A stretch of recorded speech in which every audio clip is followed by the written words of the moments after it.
Shalom à tous. Cette année, Shavuot tombe un vendredi. Et cela crée une loi très importante que beaucoup oublient, le Eruv Tavshilin. Aujourd'hui, on va comprendre ce que c'est, pourquoi on le fait, comment le faire simplement et surtout le magnifique message spirituel caché derrière cette mitzvah. Pendant Yom Tov, il est permis de cuisiner pour les besoins de la fête.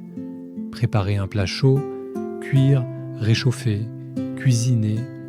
Mais nos sages ont interdit de cuisiner pendant Yom Tov directement pour le lendemain, c'est-à-dire pour Shabbat. Alors la question est, comment préparer les repas de Shabbat si Shavuot tombe vendredi? La réponse, le Eruv Tavshilin. Avant l'entrée du Yom Tov, donc jeudi avant la fête, on prend un morceau de pain ou une matzah et un aliment cuit, souvent un œuf dur. On les met de côté pour Shabbat. Puis on fait la bénédiction. Puis on dit, grâce à ce Eruv, il nous sera permis de cuisiner, préparer et allumer pour Shabbat. Et grâce à cela, on pourra préparer les besoins de Shabbat pendant Yom Tov. Mais derrière cette loi technique, il y a une idée magnifique. Les sages veulent nous apprendre quelque chose. La Kedusha ne s'improvise pas. Même pour passer d'un Yom Tov à Shabbat, il faut une préparation avant. On commence avant la fête pour montrer que Shabbat est déjà présent dans notre esprit. Le judaïsme nous enseigne que les choses saintes se préparent.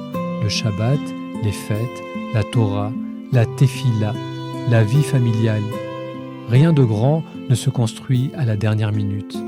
Comme disent nos sages, celui qui prépare avant Shabbat mangera pendant Shabbat.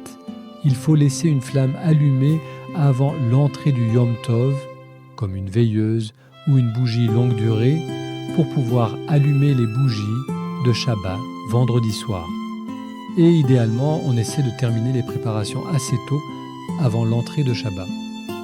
Alors n'oublions pas, jeudi avant Yom Tov, faire le Eruv Tavshilin, une petite mitzvah, mais un immense respect pour le Yom Tov et pour Shabbat.